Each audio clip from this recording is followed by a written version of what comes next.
Hello, family. Nehemiah chapter 13. At that time, the book of Moses was read publicly to the people. The command was found written in it that no Ammonite or Moabite should ever enter the assembly of God, because they did not meet the Israelites with food and water. Instead, they hired Balaam against them to curse them. But our God turned the curse into a blessing. When they heard the law, they separated all those of mixed descent from Israel. Now before this, the priest Eliashib had been put in charge of the storerooms of the house of our God. He was a relative of Tobiah, and had prepared a large room for him, where they had previously stored the grain offerings, the frankincense, the articles, and the tents of the grain, new wine, and fresh oil prescribed for the Levites, singers, and gatekeepers, along with the contributions for the priests. While all this was happening, I was not in Jerusalem, because I had returned to King Artaxerxes of Babylon in the 32nd year of his reign. It was only later that I asked the king for a leave of absence, so I could return to Jerusalem. Then I discovered the evil that Eliashib had done on behalf of Tobiah by providing him a room in the courts of God's house. I was greatly displeased and threw all of Tobiah's household possessions out of the room. I ordered that the rooms be purified, and I had the articles of the house of God restored there, along with the grain offering and frankincense.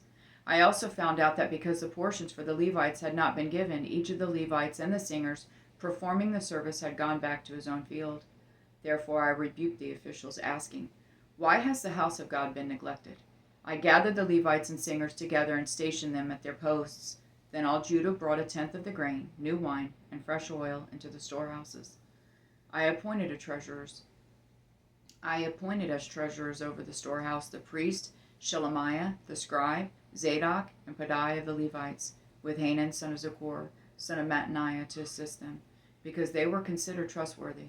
They were responsible for the distribution to their colleagues.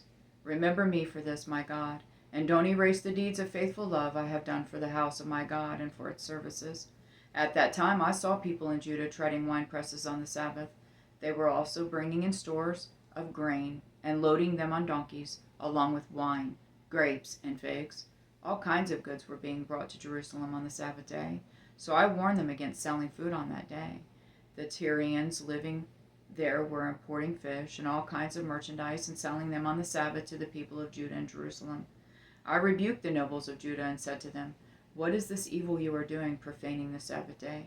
Didn't your ancestors do the same, so that our God brought all this disaster on us and on this city? And now you are rekindling his anger against Israel by profaning the Sabbath." When shadows began to fall on the city gates of Jerusalem just before the Sabbath, I gave orders that the city gates be closed and not opened until after the Sabbath. I posted some of my men at the gates so that no goods could enter during the Sabbath day. Once or twice the merchants and those who sell all kinds of goods camped outside Jerusalem, but I warned them, "Why are you camping in front of the wall? If you do it again, I'll use force against you." After that, they did not come again on the Sabbath. Then I instructed the Levites to purify themselves and guard the city gates in order to keep the Sabbath day holy.